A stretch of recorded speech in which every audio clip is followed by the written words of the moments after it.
Hello and welcome to this edition of TZM Global Radio. I'm your host for today, James Phillips, or Jim Phillips, from the UK chapter of the Zeitgeist Movement and TZM Education. So, straight on to our first item of business. As you can tell from the introduction to the show today, this is what the end of the world looks like. Interesting sort of afterlife. Doesn't seem to have changed an awful lot. I still have to go to work. We're still using this money stuff. And the banks are still here and still running the show. I don't know. I'm going to go with this one and say that, well, nothing really happened, guys. It was kind of a bit of an anticlimax, wouldn't you say? I expected a few of the scenes from that movie 2012 to be kicking off, and John Cusack to try and run away from the ground whilst jumping into a plane at breakneck speed. I at least expected some of those fireworks, but what did I get? Nothing at all. How disappointing. I do love a good drama.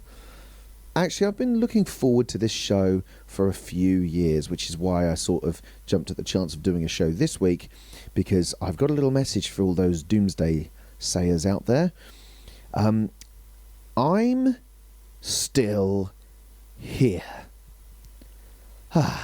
Been waiting to say that for a very long time. How could I be so arrogant in knowing that the world wasn't going to end?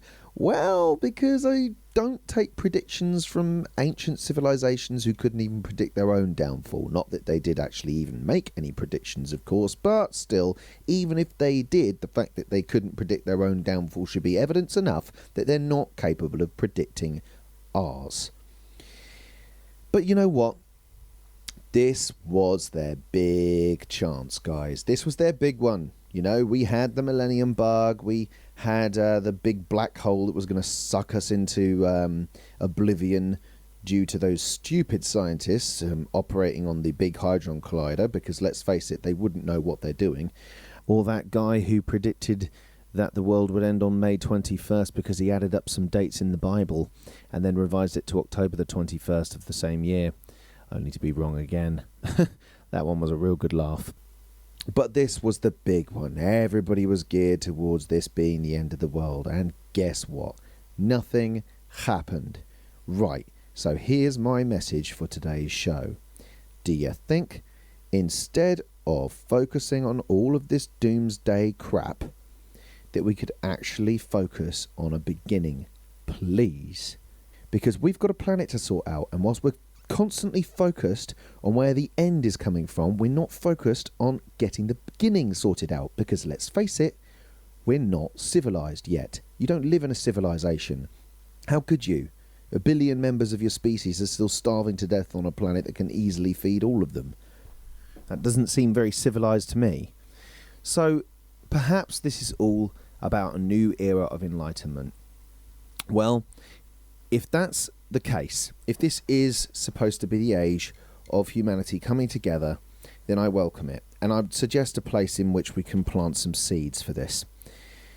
Considering, as I mentioned earlier, this was the big one, perhaps this can be the final closing of the door on doomsday theories. I'm all up for hearing if a meteor or a comet's going to strike our planet and hopefully getting together to try to detour it. That's fine. I'm down with that. But the rest of it can just take a running dive. Surely. Can't it, folks? Surely we're not going to be able to get together and take this long, hard look at ourselves as a species and our socio-economic system and decipher what damage it's actually doing to us using logic and reason and the scientific method in our approach to these things, if we're constantly listening to completely unscientific, baseless claims about when we're all doomed. And whilst we're on this topic, if perhaps you're also waiting for divine intervention, may I suggest a couple of things? First of all, my personal opinion is that if Jesus were going to come back, he would have come back by now. But fair enough, if your disposition is not the same as mine, and you do have a faith, and you do feel he's coming back, let me ask you this. Do you really think that dude is going to take you to heaven if you have spent your life doing nothing to solve these problems? Doing nothing to move things further forward for your fellow man? I think you'll find that the guy had some pretty stringent views on this stuff if you go back and read your Bible. So basically, the same thing applies there. Even if you do believe in that stuff, you still have to get up off your backside and make this world a better place. And whilst we're in the mood for bashing a few of these things out of the park, may I also suggest that whilst taking this long, hard look at ourselves, we also take a long, hard look at our current approach in trying to solve these problems, namely charity. I think it should be obvious enough by now that the scale of the problems we face are not going to be solved long term by charity. At best, it's a sticking plaster. An important one at the moment, and one not to be discouraged, but nonetheless, it is a sticking plaster, and it is going to take some courage on all of our parts to admit where we may have been wrong, update our values, and therefore update our system. And that was kind of half the point of the first Christmas project as well. It wasn't to advocate charity as a direction in which we should head as a species per se, but the mentality out there does need to change, and at Christmas, when better to try to change it when that is what the whole festival is supposed to be about. And so lots of people got involved from a whole range of different cultures and languages and all sorts. Thank you very much for all of your support. I hope you raised a lot of money for those less fortunate than you, and hopefully spread some of those cultural memes towards that more empathic stance as well. The first Christmas will be back next year, because unfortunately the consumption materialistic vanity driven monkeys out there will probably still be going for the same thing next year on our finite planet. So it will be back next year, and hopefully this time we can get it really kicked off with a swing now that we've got people on board from this year. And if we all hit it at the right time and time it just right, then we should be able to send a little bit more of a wave across the pond, so to speak, on Facebook and catch the tide. So that was really, really excellent, and really massive thanks to all of you for making it so successful. Cheers. So what else do I have in store for you on today's show? Well, I'm going to be reading the next section of The First Civilization by Jas Garcher in my audio series for that book. There's also going to be a section on the Armageddon that never was by Ben McLeish, based around why human beings are so attracted to this particular type of doomsday thinking. But before we get on with any of that, there's another campaign out there that's really important to get behind if you haven't done so already, and that is trying to get Federico Pistono onto a TED Global event. He did a TEDx talk in Vienna recently, and the video is up online on YouTube for you to check that out.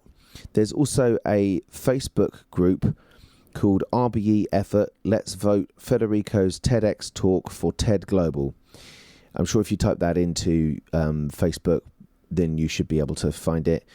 On there, there's basically a voting document that you can fill in for TED, as well as the link to the video, which you should just go and give a watch and pump up the views, because the people at TED definitely do look at the views and like it, and basically promote it amongst your friends and invite friends to this particular event page. And let's all get behind Federico, because ultimately what he is talking about is resource-based economy material. So if we can get our message up onto a platform like that, then it can only be a very, very good thing to move things in this direction that we all advocate. So strongly recommend and encourage you to go and check that out. Also, the Zeitgeist Orientation Guide is out through the website, so please make sure you go there and give that a read as well. I hope the One Planet project is still going okay out there. I heard a really interesting One Planet project idea that I've missed the boat on this year with regards to Christmas, and that is copies of Moving Forward being given out in gift wrap paper, but actually it's not in normal Christmas wrapping paper, it's in newspaper. So I thought that was quite cool and quite a nice slant on things to get people involved, giving them moving forward for Christmas. So maybe not this year. We've missed the boat on it this year, guys. But next year, that would be a really good idea, I reckon. Z-Day is looming on the horizon for the weekend of March 16th, 2013.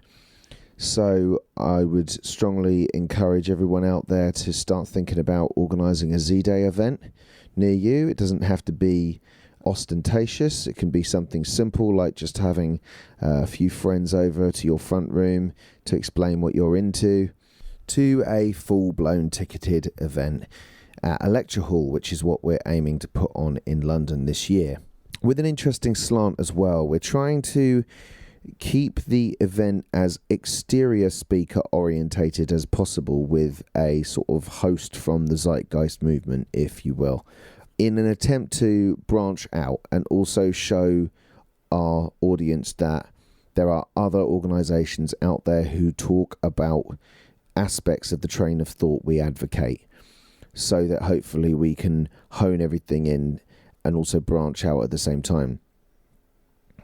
So if anybody has any suggestions for potential speakers at London Z-Day, please do get in contact with me via my website contact section at www.tzmeducation.org, and maybe we can put our heads together and see what we can come up with in terms of getting these potential speakers on the bill at London Z-Day this year. So back to the items I mentioned earlier for today's show.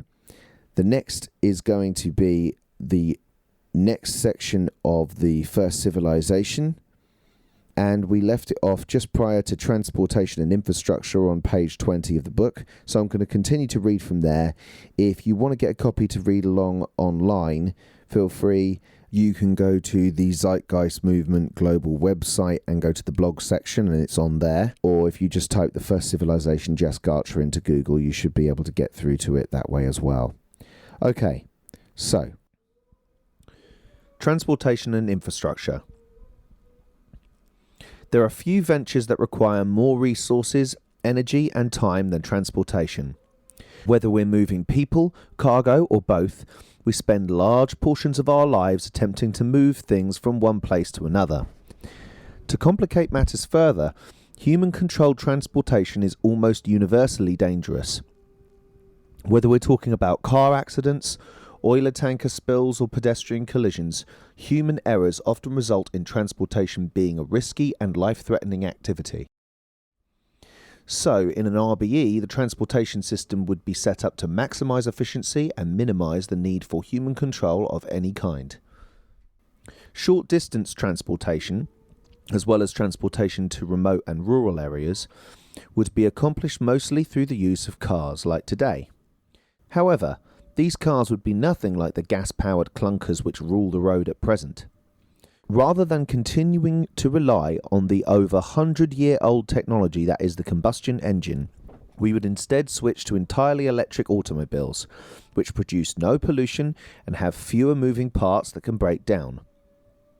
Electric cars are not a new idea, but they have traditionally been given a bad reputation due to their poor performance compared to traditional cars, as well as their relatively short driving range. However, these concerns are now a thing of the past. A highly advanced modern electric car is able to travel more than 200 miles on a single charge, with the ability to accelerate from 0 to 60 miles per hour in under 4 seconds, faster than many of the top-of-the-line sports cars.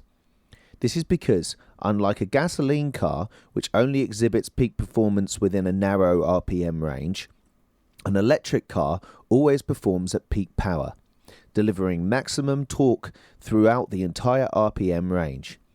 This is why a 250 HP electric car can outperform a 500 HP gasoline car in a short distance race. This also means that electric cars have no need for bulky transmissions which add weight and are often a site of mechanical trouble. In addition, traditional cars must sacrifice fuel efficiency in order to obtain better performance. whereas electric cars actually become more efficient the more powerful they are. An electric car that performs as well as the most powerful sports cars of today is actually more energy efficient than the most fuel efficient of gasoline or hybrid cars. So, gearheads need not fear the future. You'll have access to cars that can outdo nearly all of the primitive hunks of metal which populate today's parking lots, in addition to being more efficient and environmentally friendly. Speaking of parking lots, one of the most detrimental side effects of our current automotive situation is the fact that modern cars take up a huge amount of space. However, this problem can be overcome thanks to technologies like the bit car. Bit cars are small collapsible cars that can be stored by folding up horizontally and stacking like shopping carts. These cars are entirely electric and utilize a concept called robot wheels. Rather than have a bulky engine block, all of the necessary equipment for powering and moving the car is packaged directly into the wheels, thus eliminating a huge amount of space and weight along with increasing maneuverability. The idea of the bit car is to largely eliminate the concept of the personal automobile, and instead switch to a system of public use cars. Basically, an individual would walk up to a stack of cars, hop in the front car, drive to their destination, then return the car to the nearest stack. The stacking areas would also serve as charging stations, ensuring that every trip is made with a full battery. By utilising this concept, we would maximise the use of every car, since each one would be shared among a large number of people, while reclaiming nearly all of the space taken up by parking lots. About 74 times less spaces would be needed for storing bit cars. Although this incredibly logical and efficient concept might sound strange to contemporary society, which seems to be obsessed with the concept of personal ownership, it would be utilised to the fullest in an RBE. However, there is more to transportation than just efficiency. We must also take safety and convenience into account. Most of the problems with safety stem from the fact that automobiles are controlled by humans. The bit car idea also raises the danger of sacrificing the convenience of having a personal automobile. Both of these problems can be overcome by using fully automated driverless cars. As of today, the technology for cars which can drive themselves already exists, with autonomous automobiles that are able to navigate complex off-road terrain, as well as safely deal with the complicated interactions that take place at intersections. Therefore, the vast majority of cars would be driverless, thus reducing the risk of human error down to essentially zero. There would still be the option of manual control for certain kinds of recreational automobiles when it was desired, which would prevent humans from completely losing the skill of driving, but daily transportation needs would be fulfilled entirely by automated vehicles. As an example, let's say you're sitting at your house and you want to make a short trip. You would simply order a car and it would drive you to your house automatically. Bit car stations would be situated throughout the city so that the wait times would never exceed a few minutes. Once the car arrives, you simply hop in, punch in your destination, and let the car take you there. After you exit the car, it either returns to the nearest charging station if it's in need of a charge, or it drives off to pick up the next passenger. In addition, if you happen to be near a charging station, you wouldn't even have to wait for the car to come to you. You would simply select a car and drive off. It would essentially be a highly efficient taxi service, with the roles of dispatcher and driver replaced by automation. This would result in a highly efficient short-distance transit system that is completely automated, environmentally friendly, and as efficient and safe as possible. Mid-range transportation between major city sections and between nearby cities would be accomplished through systems such as Skytran, a passive magnetic levitation maglev system, where two-person pods hang from a small magnetic guideway track. This technology is similar to the maglev trains of today, where a magnetic field is used to levitate a train slightly above the surface of the track, resulting in a massive reduction in friction and allowing for high speed and efficiency. However, this efficiency is further enhanced in Skytran by making use of a passive maglev system where the energy required for keeping the pods suspended is generated by the movement of the pods themselves. This allows for an extreme level of efficiency, wherein a pod can travel at 240 kilometers an hour using the amount of energy required to power 2 hairdryers. That is not a typo. Like today's train systems, Skytran works by having boarding stations at convenient locations, which can also double as charging stations for electric cars, thus allowing for excellent synergy with the Bitcar system. The small guideways mean that boarding stations and tracks alike take up very little space. The tracks themselves are suspended in the air, thus freeing up even more space in the city. In addition, unlike traditional train stations, Skytran stations work on a freeway-like off-ramp system, meaning that one pod stopping to pick up passengers does not force every other pod to stop and wait for it. The combination of speed, efficiency and convenience makes Skytran a logical form of transportation for use in an RBE. Long-distance transportation between distant cities and across or between continents would be accomplished through a new technological innovation known as evacuated tube transport. Once again, this system is similar to the maglev trains of today, but evacuated tube transport, which I'll now refer to as VAC train for short, differs in that the train is not just suspended above the track, but is actually completely enclosed in a tube in which all the air pressure has been removed, creating a near vacuum. The combination of frictionless movement and zero air resistance results in a level of speed and efficiency that is almost unimaginable compared to contemporary transportation. Here's how it works in a nutshell. You stand at an airlock and punch in the destination you want to go to. A lightweight capsule about the size of a large car is brought before you and you hop in. The airlock closes behind you and you are now sitting in a very comfortable controlled environment, much like the pressurized cabin of an airplane. Electric motors are used to accelerate the capsule up to speed in about 20 seconds while providing only about 1 g of force to the body, at which point it can simply coast the rest of the way to its destination without expending any additional energy until the capsule is decelerated to a stop. Local trips would be made at speeds of up to 600 km an hour faster than the fastest maglev train in operation today. Long-distance trips would be made at speeds up to 6,500 km an hour, fast enough to travel from one side of the planet to the other in under 4 hours. Once you arrive at your destination, you simply wait for the airlock to open and exit the capsule. VAC trains could be built using a fraction of the resources of traditional trains, all while being theoretically safer than any form of transportation around today.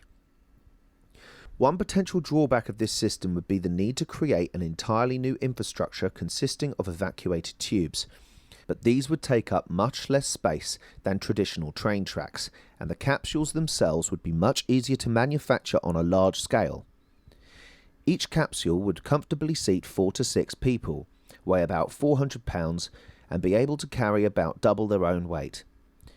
In order to create a more comfortable environment, the capsule interiors would be equipped with virtual windows that could simulate any kind of outdoor environment, in addition to displaying games or movies to pass the time. It would also make sense for each capsule to be connected to the various global databases and the internet, so that people could study or browse while they were waiting to arrive at their destination. In addition to transporting people, VAC trains would also be ideal for transporting cargo and could therefore replace the inefficient trucking and shipping systems used today. In summary, VAC trains would provide us with transportation that is safe, comfortable, efficient and amazingly fast. It would be the ideal form of transportation in an RBE. Efficiency could also be maximised by making use of smaller tube systems for the delivery of small goods, as well as the removal of waste and recycling. Pneumatic tube systems are still used in many hospitals to transport small items throughout the building. By scaling this system out, or by using smaller versions of the VAC train technology, it would be possible to create a comprehensive infrastructure that connects every building in the city. If you order a small item, such as a customized shirt, it is automatically delivered to your home. Tubes for recycling could be used to send old thermoplastics back to vertical farms to be broken down and recycled. Tubes for waste could ensure that anything that does not need to be thrown out would be moved to the safest possible location where the least amount of damage would occur, although there would be very few things that would actually be thrown out. The water system would be constructed so that our wastewater is recycled into a usable form rather than simply dumped in a convenient location. This could be done by having human waste filtered out, with the nutrients extracted and delivered to vertical farms, reducing the need for synthetic or animal fertilizers. I'm being serious here. Using current technology, it is possible to recycle wastewater and retain more than 90% of the water in usable form, thus allowing us to use mostly the same water supply over and over.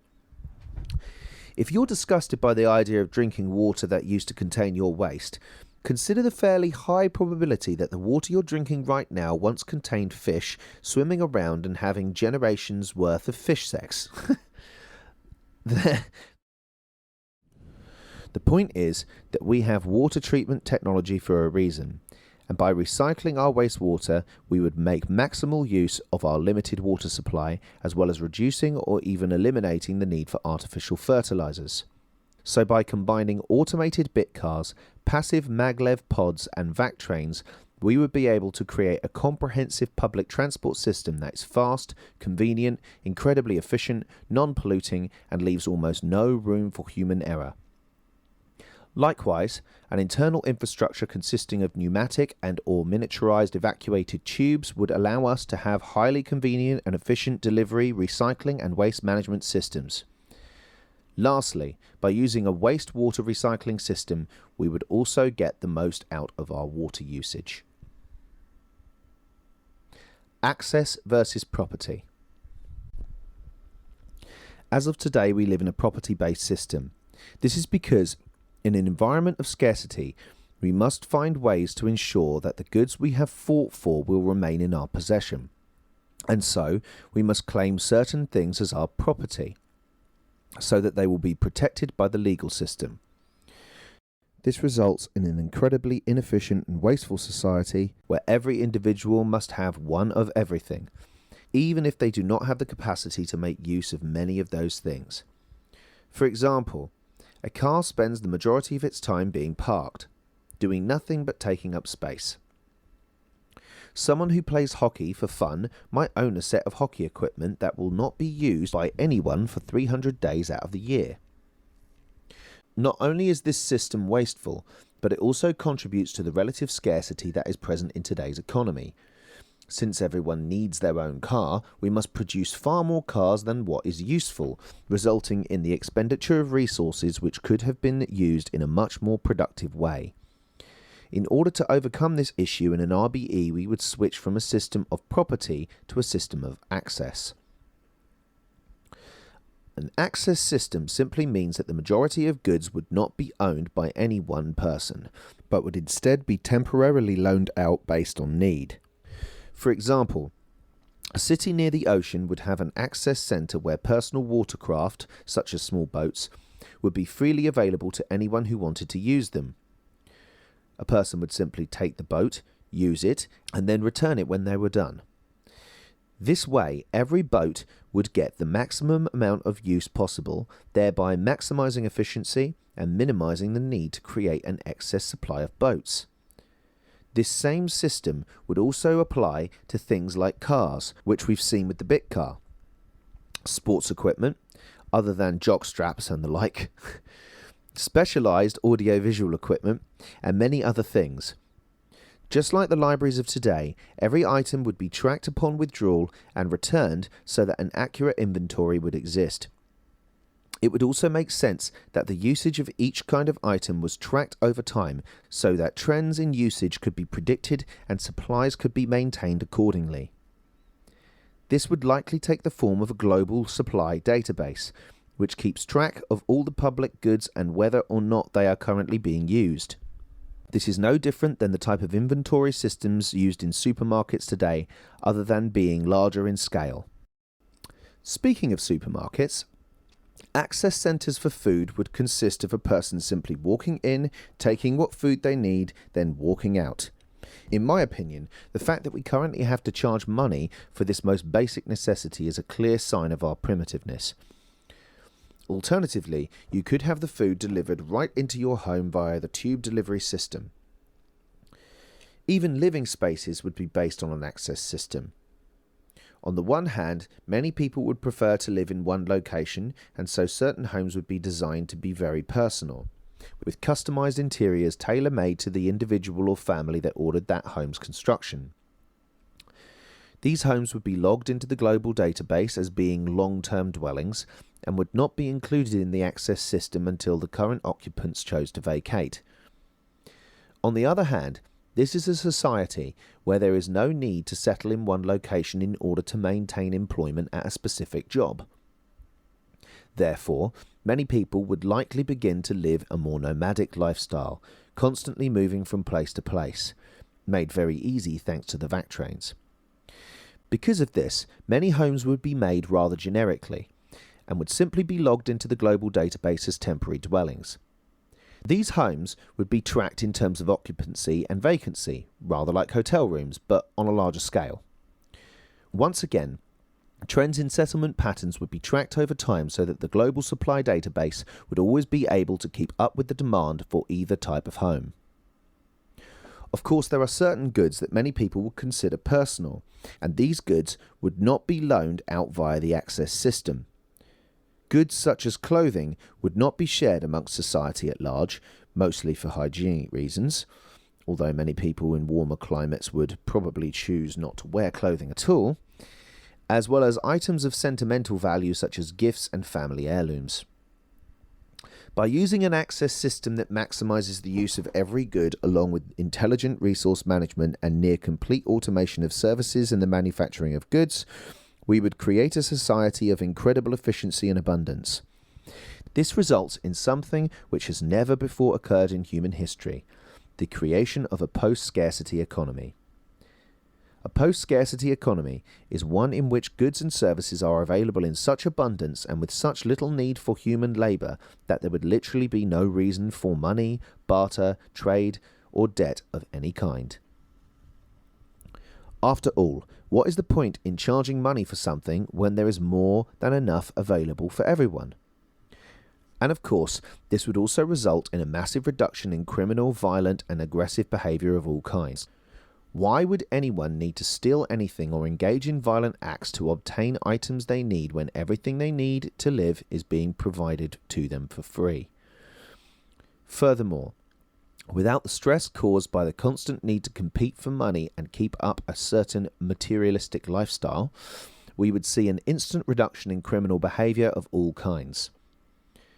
This is in addition to the reduction in crime we would see simply from the lack of a monetary system, in which people must often commit crimes in order to obtain the things they need to live. As you'll see by the end of this chapter, a highly educated post-scarcity civilization would have no need for governments or any other elite controlling groups. Instead, every person would have complete control over their own lives. Every human would be equal, and social hierarchies would no longer exist. There would no longer be any drive for materialistic expressions of one's monetary success, as we often see today, since everyone has access to the same things. This would be a truly egalitarian society, a claim that has been made many times in the last century, but which has never actually been fulfilled on a large scale. But the all-important question to ask is this: would this actually work? Motivation and productivity. Why would anyone want to perform any kind of work without money? If everything is being provided for free, wouldn't most people just sit around and do nothing of value?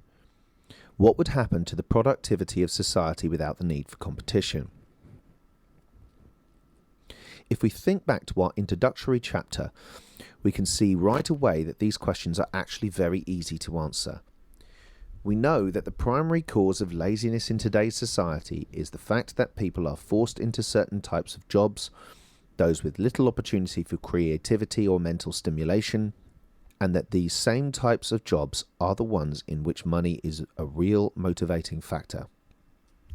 In an RBE, these types of jobs, the ones that make people lazy and require monetary incentive in order to force people to perform them, would no longer be around. Automation would ensure that all mundane labour tasks, all mindless service tasks, and nearly every other occupation that encourages laziness would cease to exist. In addition, the massive reduction in stress caused by being forced into undesirable occupations would also result in a massive reduction in laziness. The only jobs remaining would be those that allow a person to exercise their creativity, which, as we saw in the introduction, has been proven to be its own reward. Think for a moment about all the things you wish you could do but are unable to do because you are too busy with work or because you simply don't have enough money. If you suddenly found yourself with essentially unlimited free time, do you honestly think that you would spend all of your time just lazing around doing nothing? How many of you reading, and in this case listening to this, have hobbies and interests that actually cost you time and money, but provide no monetary reward in return?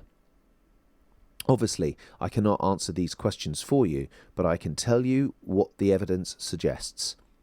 People would not require monetary motivation to create art, to contribute to research, to master new skills, to learn about topics that interest them, or to perform other actions that allow them to express their creativity. I should also stress the fact that there would be no reason to feel guilty about spending time relaxing, since adequate relaxation time is critical for the overall health of the individual. In fact, most people would probably spend a lot less time working and a lot more time engaging in leisure activities that they do today, and there would be nothing wrong with this.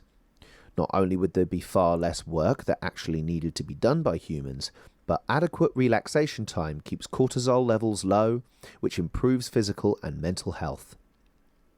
The point of an RBE would be to work smart rather than work hard. By actually having a balance between work and leisure in our lives, we would create humans that are much happier and healthier and therefore much more productive overall. An RBE would also create additional incentive due to the fact that this would not be a competition-based society. Instead, cooperation would be encouraged for the practical benefits it provides. If you choose to do something that benefits society as a whole, your action is by definition also benefiting you, since you are a part of society. By helping others, you would actually be helping yourself in a real, practical way. For example, if I took the time to help your child learn about human psychology, that increases the chance that your child will grow up to contribute positively to the medical system or to medical research. Either of these scenarios would be of great benefit to me personally, as well as to society at large. In competitive societies, we are sometimes reluctant to help others, since someone we help might end up landing a job we are trying to get, or making money that could otherwise have been made by us. There is nowhere this is displayed more strongly than in university classrooms. I have personally seen students refusing to help each other or even actively attempting to sabotage others in order to ensure that they will have a higher spot on the bell curve. In a cooperative society, however, we would be more strongly motivated to help each other for mutual benefit. If I help a fellow student learn, it increases the chances that said student will perform some action to benefit me in the future. And as long as we're on the topic of cooperation, let's also remember that cooperation has been proven to result in greater productivity and innovation than competition. By having the whole of society working together rather than competing with each other, our civilization would advance at a much more rapid pace. In summary, there would be far less work to be done in an RBE than in today's society. Also, what work there is to be done would consist of activities which allow for creativity and personal growth, which have been shown to be their own reward. Furthermore, having more time for relaxation along with a society that is orientated towards cooperation rather than competition would result in an overall increase in productivity. All of this would occur without the need to be forced into wage slavery by a debt-based system like today.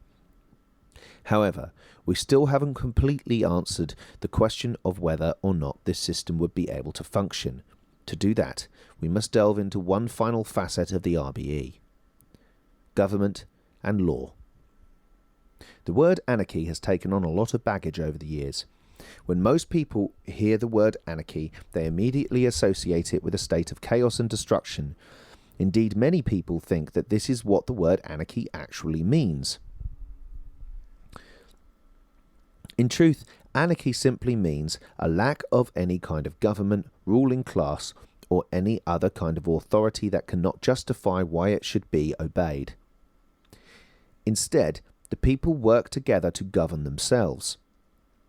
Of course, we might think that this would immediately result in chaos and destruction, particularly if we are talking about a poorly educated competitive population. But would this assertion be correct in a highly educated cooperative society such as we would find in an RBE? Let's find out by discussing exactly how society would be run. An RBE would be an open source society, meaning that anyone could contribute to any aspect of society they wanted, assuming they have the requisite knowledge or skill to do so. In a sense, this is similar to a democracy in that every individual has a chance to contribute to the development of society. However, this method includes a built-in mechanism for ensuring the integrity of ideas.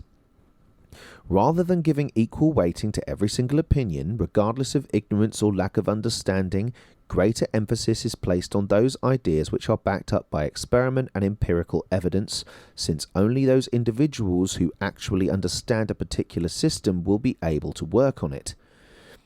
This might sound a bit frightening at first, since it almost sounds like a new kind of dictatorship, but we have to keep in mind that this is a society in which education in all subjects is freely available to everyone, so every person is a potential contributor in whichever areas they are most interested in. But then, who decides whether or not a person is able to contribute to a task or not? Quite simply, the task itself. If you are knowledgeable and skillful enough to understand that task and give meaningful suggestions as to how it can be carried out, then you are able to contribute. If you are not knowledgeable enough to understand the task at hand, then obviously you would be unable to contribute to it. Therefore, the only forms of authority remaining would be those who can actually show that their ideas are trustworthy. For example, when you follow the advice given to you by a doctor, you are trusting in the authority of the doctor, since they are more knowledgeable about medicine than you are. When you drive across a bridge, you are trusting in the authority of the engineers, architects and builders who constructed that bridge, since they are more knowledgeable about bridge building than you are. An RBE is a society in which this kind of authority is the primary form authority takes. Now that we know a bit more about our overall methodology, we can begin discussing the specifics of managing day-to-day life in an RBE. This would mainly be done through periodic, let's say annual, surveys, the most important of which would be a survey of demand. Every year, an online survey would be taken where every human who wishes to contribute would give a general indication of what goods and services they need and how much of those they require. This survey would include questions such as, what does your weekly diet usually consist of? Do you live in long-term or short-term residence? Which public access goods do you use most often? What questions would you like to see on next year's survey? And so on. The point of this survey would be to establish a global demand network, which would be a comprehensive database of the demand for major goods and services for all of civilization. This network would act like an instruction manual for the resource management network and the global supply network, ensuring that the Earth's resources were used in the most efficient way to meet the needs and demands of the people. By employing this kind of system, we would be able to avoid the shortages and surpluses that plague market economies, since each individual has direct control over their own economic lives. And this management requires no special knowledge or skill other than being able to identify what you use in a given period of time. Although this kind of system sounds complicated, it is ultimately nothing more than a large calculator dispersed across the entire global network that matches the demand for goods and services with the supply. Once again, this is very similar to the automated inventory tracking systems used in mundane shopping centres, but on a much larger scale.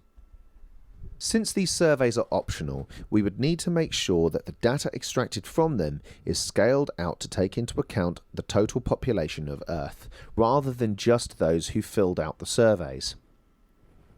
In addition, in order to ensure that the system uses resources in the most logical and sustainable way, we would program in a set of parameters organized by priority.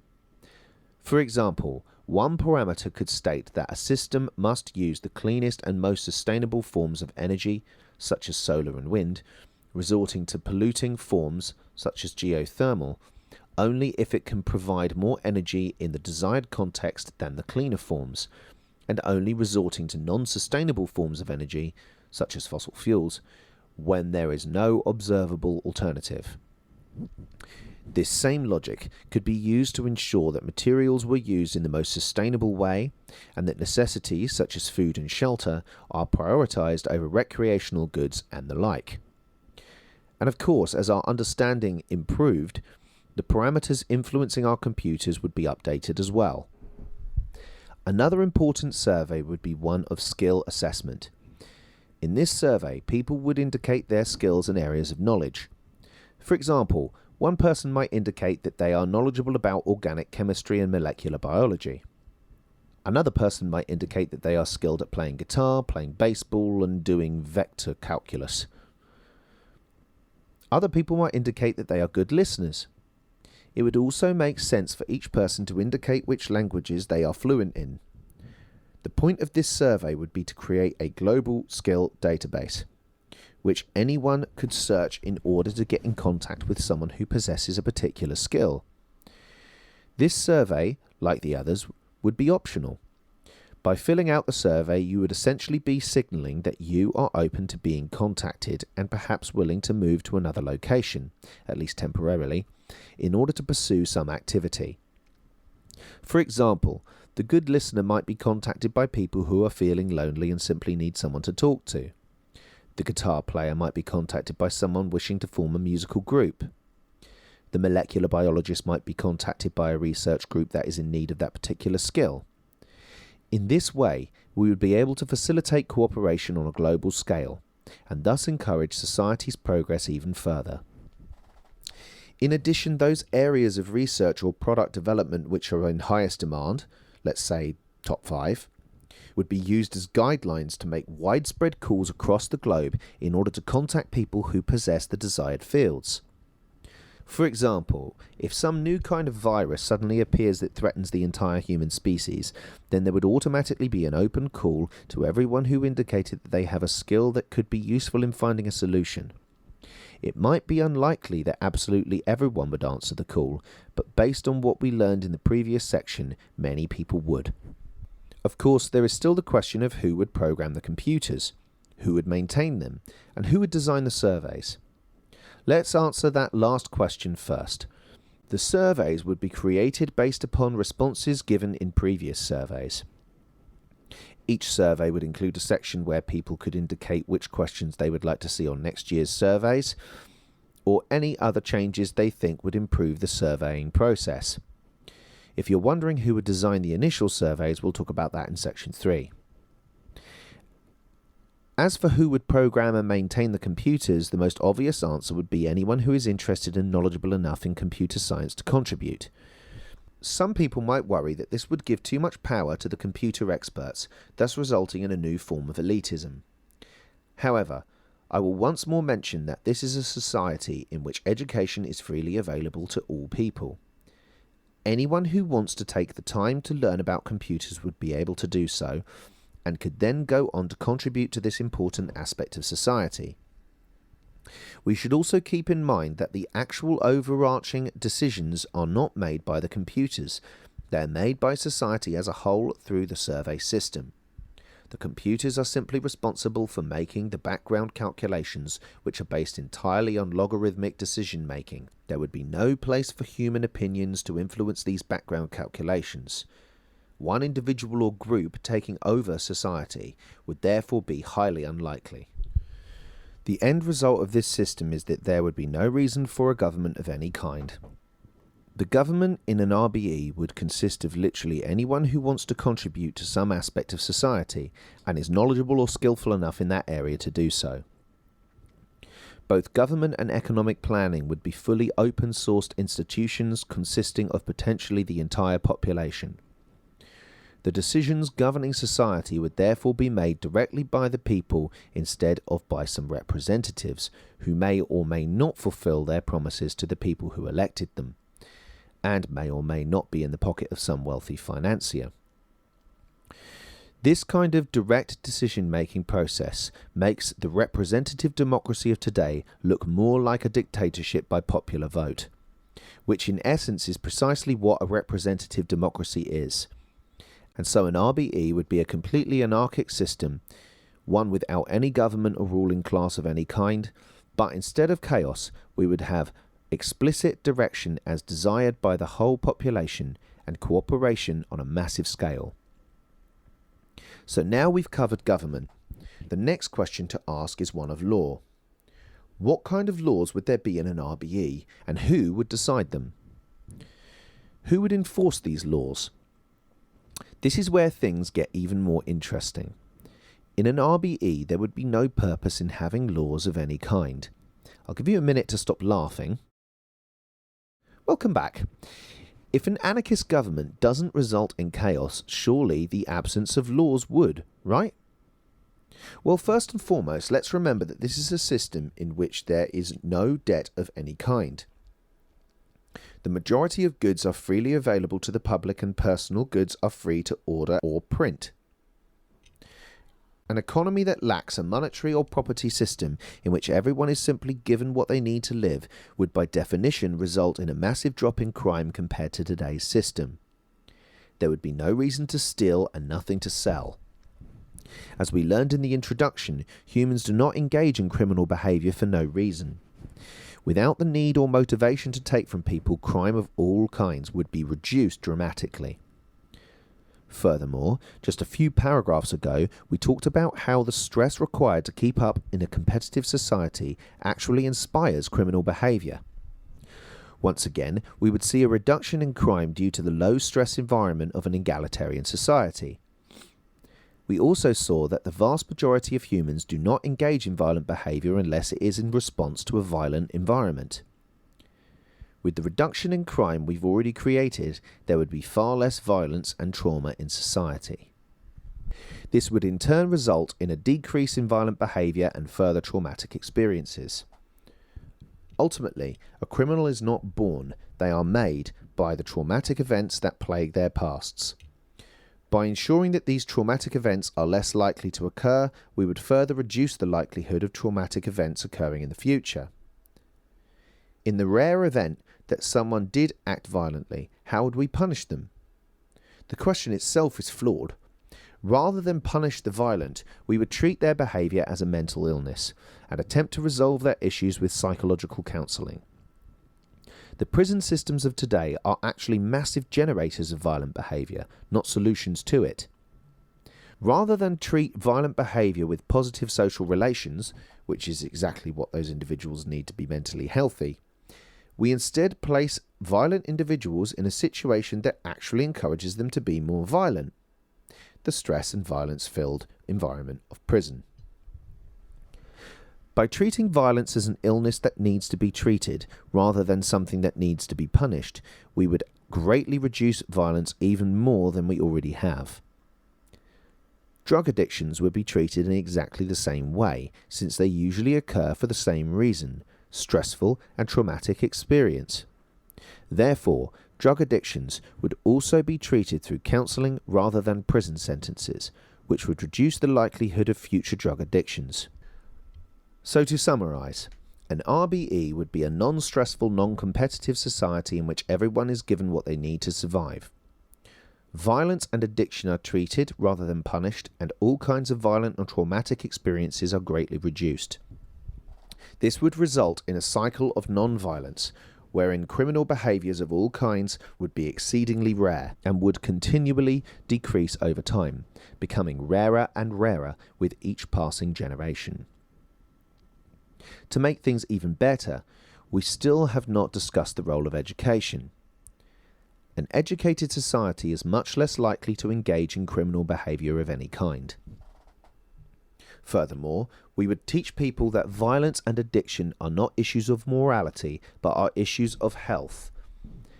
This would increase the chances that a violent individual or addict would actively seek out help for their problems rather than avoid help for the fear of punishment and moral judgment. However, due to the slight chance that there was a violent person who was opposed to receiving help, which would be an exceedingly unlikely event, it might be necessary to maintain some kind of small volunteer police force. This could consist of individuals who are well trained enough to locate and restrain the violent individual in some way so that they could be sat down and treated with counselling. The fact that violent offenders would be so incredibly rare to begin with would mean that this event would almost never occur, and this volunteer police force would not have to be very large at all, but it never hurts to have some kind of procedure in place. To top it off, we still haven't talked about the benefits of living in a completely equal society that is absent of social stratification. The level of equality in a society is directly related to a number of benefits. More equality results in greater physical and mental health, lower infant death rates, less drug abuse, greater educational achievement, lower rates of imprisonment, less obesity, greater trust and cooperation, less violence, less teenage births, improved child health, less consumption of resources, and a more environmentally friendly society. Let's keep in mind that all of these studies were performed in societies that have at least some wealth gap. In an RBE, the wealth gap would be 0. Everyone would have access to the same wealth as everyone else. This means that all of the benefits listed above should, in theory, be even stronger in an RBE. In keeping with our topic of the law, this kind of complete equality would result in even less undesirable behaviours such as violence and drug abuse as indicated above. Couple this in with the increased sense of social trust, which increases the chance of mentally ill individuals seeking help even more, and the multitude of other benefits, and we can see pretty clearly how an egalitarian society has much less need for laws in general. Rather than restrict people's freedoms with laws, we instead create an environment in which the probability of destructive behaviour occurring is so low that it becomes indistinguishable from 0. What use would laws be in such a society? In addition to removing unnecessary restrictions on freedom, the absence of laws also produces another benefit. There would be no need to maintain a large permanent police force. Today we have men and women who risk their lives on a daily basis to enforce laws that may or may not be of any benefit to society. Marijuana laws, anyone? These individuals are often subject to incredible violence and trauma in the line of duty, and some officers engage in acts of brutal violence themselves as a result. All of this could be avoided by creating a society in which laws are unnecessary. Furthermore, the complete lack of a government or law in any region would mean that we could finally rid ourselves of useless lines of separation we call borders. These imaginary lines create superficial divisions within our species, often based on primitive notions of ethnicity. From a practical standpoint, the purpose of borders is to divide up land into various states, each with its own type of government and system of law. Without governments or laws of any kind, there would no longer be any point to this separation. The planet could finally be unified as a single family, a single organism that works for the benefit of the entire human species rather than just a small percentage of it. There is one final benefit that I've been waiting to mention until the end of this section. Without governments, borders, social stratification, scarcity, or a tendency towards violence, we would officially be able to end one of the most horrifying, violent, and universally detrimental enterprises in human history: war. First of all, there would be no governments to force their people to go to war, and there would be no countries to go to war with. Let's stop and think for a moment. Why do countries go to war? Sometimes it's because they want some resource another country possesses. Everyone would be given everything they need to have a happy, healthy life in an RBE. Some wars are fought because one country feels they need protection from another. In an RBE, there would be almost no violence or threats to need protection from. All too often, wars are fought for monetary profit. We would no longer have a monetary system that encourages the exploitation of suffering for profit. A world without war almost sounds too good to be true. But we have to keep in mind that large-scale warfare is a very recent development for our species. It is a product of the societies that we have created and is not some inborn desire that humans possess. This is likely why so many soldiers end up with serious psychological issues after returning home from war, such as post-traumatic stress disorder. The incredible level of violence and horror in a war zone is not something that the human mind has evolved to tolerate. Without war, there would no longer be any need to send dedicated young soldiers off to their grave in order to ensure that the CEO of some construction company will be able to afford his weekly dose of cocaine and hookers. By creating a completely new kind of society in which warfare has literally zero benefits for any person, we would reduce the probability of war down to essentially zero. That would be a very interesting world to live in. So, in a non-stressful, highly educated, egalitarian, post-scarcity society, there is no reason why people of all cultures, genders, sexual orientations, religious beliefs, religious non-beliefs, and everything in between cannot live together in peaceful coexistence. There would be no reason for a privileged upper class that runs society, or a set of laws that restrict people's freedoms. Without wars, poverty, unemployment, stock market crashes, and the all-too-common traumatic situations which plague today's primitive society, there would be no one to blame, no one to get angry at, and no one to use as a scapegoat for society's problems. The vast majority of these problems would no longer exist. However, it's a pretty safe bet that other problems we currently cannot even think of would eventually start to surface. And no matter how much we attempted to fix society, there would always be new problems to deal with. Let's not kid ourselves by thinking this civilization would be perfect. It would be simply a vast improvement over the society we have today. An improvement that is great enough that it would be incredibly illogical for us to not at least attempt to pursue something like it. And I'll stop reading there. The next section I'll pick up on is life in an RBE. I think there was some interesting points raised in there. There is certainly sometimes a slanted aspect to some of the writing towards comedy, and maybe occasionally an emotive argument or two. But ultimately, I think that just makes it a little bit more entertaining to read. And of course, it's not like the evidence being presented is not weighty enough to be able to very, very well support the idea of the resource-based economy. So I'm looking forward to reading the next section entitled Life in an RBE in my next radio broadcast. Okay, so returning to our theme for this show of the Armageddon that never was, I'm going to hand over to Ben McLeish with some words on why humans have such a propensity towards this doomsday type thinking. And I'm going to let Ben close out the show. So I'll say my goodbyes to you now and see you soon. Happy winter solstice, everyone. I begin with two quoted extracts. The first is the last stanza of T.S. Eliot's Hollow Men. Here we go round the prickly pear, prickly pear, prickly pear. Here we go round the prickly pear at 5 o'clock in the morning. Between the idea and the reality, between the motion and the act, falls the shadow. For thine is the kingdom between the conception and the creation, Between the emotion and the response falls the shadow. Life is very long. Between the desire and the spasm, between the potency and the existence, between the essence and the descent, falls the shadow. For thine is the kingdom, for thine is, life is, for thine is the, this is the way the world ends, this is the way the world ends, this is the way the world ends, not with a bang but a whimper. My second extract comes from Christopher Hitchens' book, God is Not Great, Chapter 4.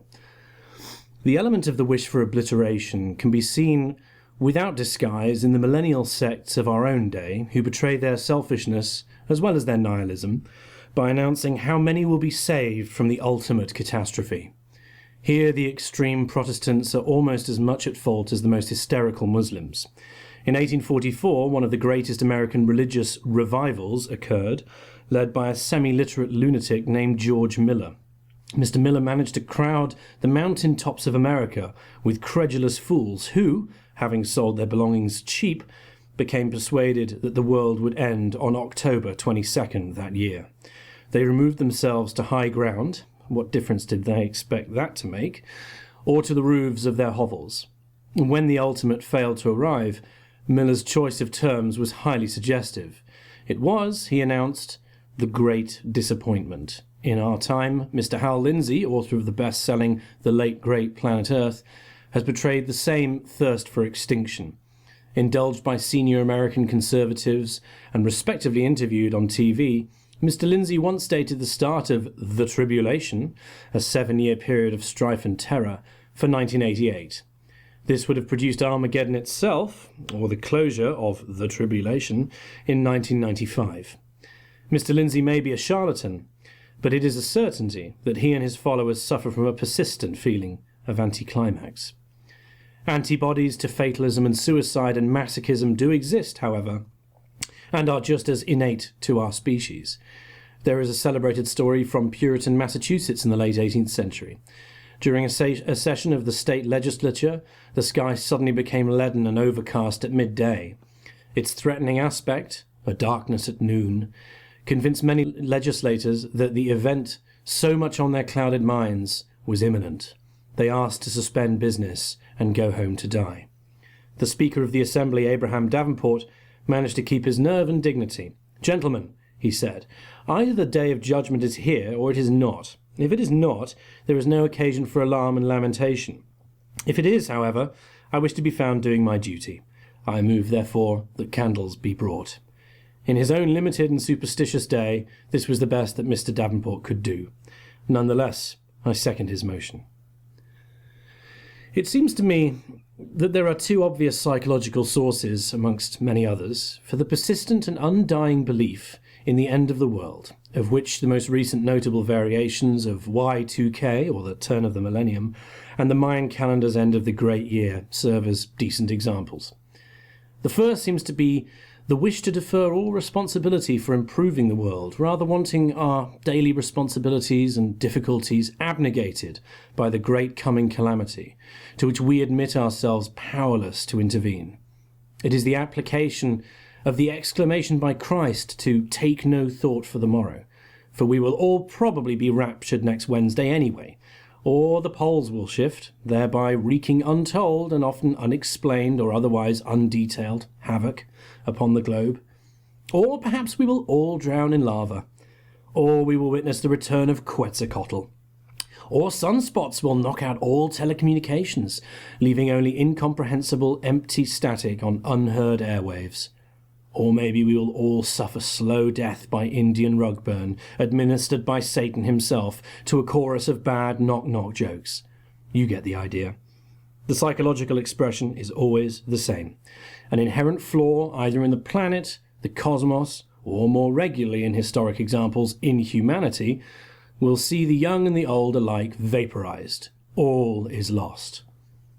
A subtle subsection of this psychological loss of empowerment is also the solipsistic desire to live through a great event, some end of history, some meta-catastrophe that ignores all borders and ruthlessly affects all of humanity. by its very destructive promise, the great event lends some apparent importance to the otherwise standard and pedestrian lives we all lead on the planet. I was of the last generation. I was there for the end times. I was among the chosen ones. I was at the restaurant at the end of the universe, and all I got was this charred and ripped t-shirt. A far greater second major contributor to the clamouring babble for the end times is, perhaps to be cynical, the profitable cottage industry of selling books, programs and tools to survive the apocalypse. At its most harmless end, this has recently been seen by the deluge of fanciful and incomplete books and e-books which proclaim to have scientifically predicted the end times, or to have successfully judged or revealed their meanings. The radio interviews, articles and other miscellanea which have followed seem to know no bounds, and will naturally fall finally silent by the time you hear these words, perhaps interspersed with some mutterings about new factors and altered calculations, which explain away the non-apocalypse as a near miss, or, more likely, its deferring to a later point, at which we once again may be whipped up into a boorish frenzy, signifying nothing except the ringing up of the register as yet again more books are sold. At its most extreme end, the cult of impending omni-death is most damagingly seen in this article from the Global Post on December 20th, 2012. Quote, "Police have arrested almost 1,000 doomsday cult members in China for spreading rumours about the end of the world. According to BBC News, members of the sect, named Almighty God, have predicted that come Friday, December 21st, the world will be engulfed in 3 days of darkness. It urges its members to overthrow communism during this time." Global Post's correspondent in Taiwan reported that the Hollywood movie 2012, which starred John Cusack and depicted the Mayan apocalypse, was a box office smash in China. In 2012, humanity is given another shot at survival when the Chinese government comes through by building massive arks. While most are certain that the government will protect them if the end of the world is really coming, others have decided to fend for themselves. A farmer in Hebei province built 7 14-person pods in his garage, which he's hoping to sell for $50,000 each. If you can't shell out the cash for his pod, though, Global Post has a guide finding a more economic fallout shelter, or even an ark, with link provided. End quote. One wonders just how prevalent the proffered end times game of Chinese whispers might just be, were there no chance of making a dime off it or gaining any undeserved notability from its proclamation.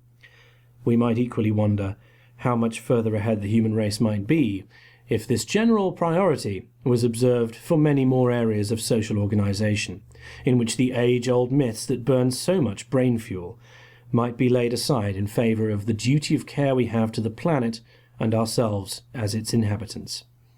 Let us not defer the responsibilities to some hoped-for calamity. It lends no meaning to our lives, and the wish for meaningless obliteration in place of any meaning whatsoever. Let us not be harangued, as at a fretful market, by flaccid books and tortuous essays which claim to have a special knowledge unavailable to anyone else for a mere $15.99 plus tax. This is Ben McLeish, wishing you all a happy new year, and may the...